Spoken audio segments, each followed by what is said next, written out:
sejarah PPN, konsep dasar PPN, karakteristik PPN, dan yang terakhir tentang dasar hukum PPN. Sebelum itu kami ingin memperkenalkan kelompok kami. Perkenalkan, nama saya Veronica Tera, saya sebagai moderator. Perkenalkan, nama saya Andreas Reski. Perkenalkan, nama saya Maria Salonika. Sejarah PPN. Pajak pertambahan nilai mulai diperkenalkan di berbagai negara sebagai bagian dari sistem perpajakan modern. Berikut adalah garis besar sejarahnya. Awal mula konsep perpajakan berbasis konsumsi sudah ada sejak lama. Namun, PPN sebagai sistem resmi pertama kali diperkenalkan di Prancis pada tahun 1954 oleh seorang ekonom bernama Maurice Lars.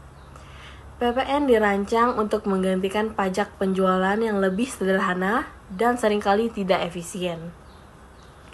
Kemudian penyebaran global. Setelah diperkenalkan di Prancis, PPN mulai diadopsi oleh banyak negara di Eropa dan kemudian menyebar ke seluruh dunia pada tahun 1960-an dan 1970-an.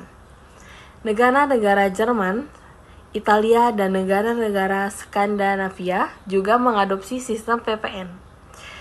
Penerapan di Indonesia PPN mulai diperlakukan pada tahun 1985 melalui Undang-Undang Nomor 8 Tahun 1983 tentang pajak pertambahan nilai barang dan jasa serta pajak penjualan atas barang mewah. Sejak itu, PPN telah menjadi salah satu sumber pendapatan utama bagi negara. Sekian dari saya, terima kasih. Baiklah, di sini saya akan membahas tentang konsep dasar PPN. Yang pertama, definisi. PPN adalah pajak yang dikenakan pada setiap tahap pertambahan nilai suatu barang atau jasa dari proses produksi dan distribusi dari produsen ke konsumen akhir. Yang kedua, prinsip kerja. PPN dikenakan di setiap transaksi penjualan barang dan jasa, tetapi hanya pada nilai tambah yang dihasilkan di setiap tahap. Misalnya, jika seseorang menjual barang ke distributor dan kemudian distributor menjualnya ke pengecer, PPN dikenakan pada setiap transaksi, tetapi hanya pada selisih antara harga beli dan harga jual. Kemudian pengkreditan pajak masukan. Salah satu fitur penting PPN adalah mekanisme pengkreditan pajak masukan. Pelaku usaha dapat mengklaim PPN yang dibayarkan dan pembelian bahwa bahan baku atau jasa yang digunakan untuk produksi barang yang dijual. Ini mencegah pengenaan pajak berganda dan memastikan bahwa pajak hanya dipastikan pada nilai tambah. Kemudian pengaruh ekonomi. PPN dianggap sebagai pajak yang lebih adil dan efisien dibandingkan dengan pajak penjualan tradisional karena dapat mengurangi distorsi dan keputusan ekonomi dan meningkatkan kepatuhan pajak. Kemudian kepatuhan dan administrasi. PPN memerlukan sistem administrasi yang baik untuk memastikan kepatuhan pelaku usaha. Ini melibatkan suatu transaksi dan pelaporan secara berkala kepada otoritas pajak. PPN merupakan salah satu instrumen perpajakan yang penting dalam perekonomian modern dan memberikan kontribusi terhadap pendapatan negara. Baik, di sini saya akan menjelaskan tentang karakteristik PPN.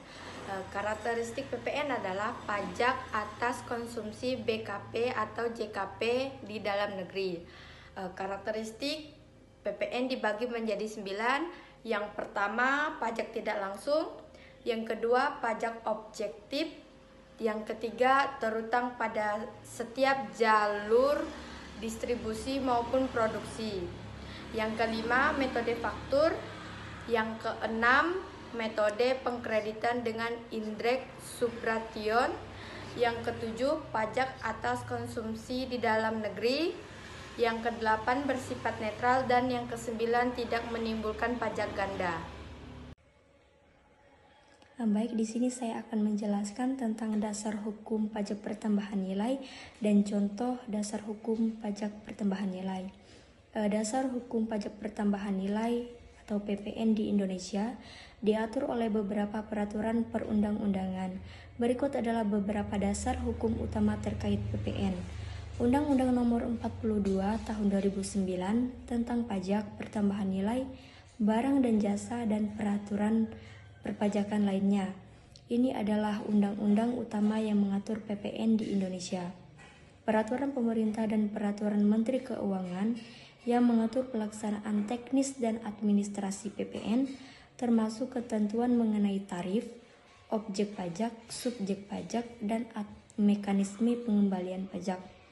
Peraturan Direktorat Jenderal Pajak yang memberikan petunjuk lebih lanjut mengenai pelaksanaan dan administrasi pajak. Peraturan daerah yang mungkin mengatur pajak daerah tertentu yang berkaitan dengan PPN. PPN adalah pajak tidak langsung yang dikenakan pada setiap transaksi jual beli barang dan jasa, serta atas impor barang. Tarif PPN di Indonesia biasanya adalah 10%, tetapi dapat berbeda tergantung pada peraturan yang berlaku. Untuk informasi lebih rinci, Anda dapat merujuk langsung pada undang-undang dan peraturan terkait atau konsultasi dengan ahli perpajakan. Berikut adalah beberapa contoh dasar hukum terkait pajak pertambahan nilai PPN di Indonesia. Undang-Undang Nomor 42 Tahun 2009 merupakan undang-undang utama yang mengatur PPN. Dalam undang-undang ini diatur mengenai objek pajak, subjek pajak, tarif PPN, serta hak dan kewajiban para pihak yang terlibat. Peraturan Pemerintah Nomor 1 Tahun 2012 mengatur tentang pengenaan PPN atas transaksi tertentu, termasuk barang dan jasa yang dikecualikan dari PPN. Peraturan Menteri Keuangan Nomor 141 PMK 03/2015 mengatur mengenai tata cara penghitungan, penyetoran, dan pelaporan PPN. Peraturan Direktorat Jenderal Pajak Nomor per 16 PJ 2016 memberikan penjelasan mengenai pengenaan PPN atas jasa dan barang tertentu, serta prosedur administrasi yang terkait. Keputusan Menteri Keuangan yaitu terkait dengan pengaturan dan pendapatan tarif PPN untuk barang dan jasa tertentu, termasuk barang-barang yang dikenakan tarif lebih rendah atau dibebaskan dari PPN.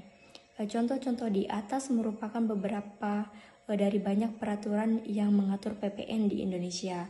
Untuk informasi lebih lengkap dan mendetail, Anda dapat merujuk langsung ke teks undang-undang dan peraturan terkait.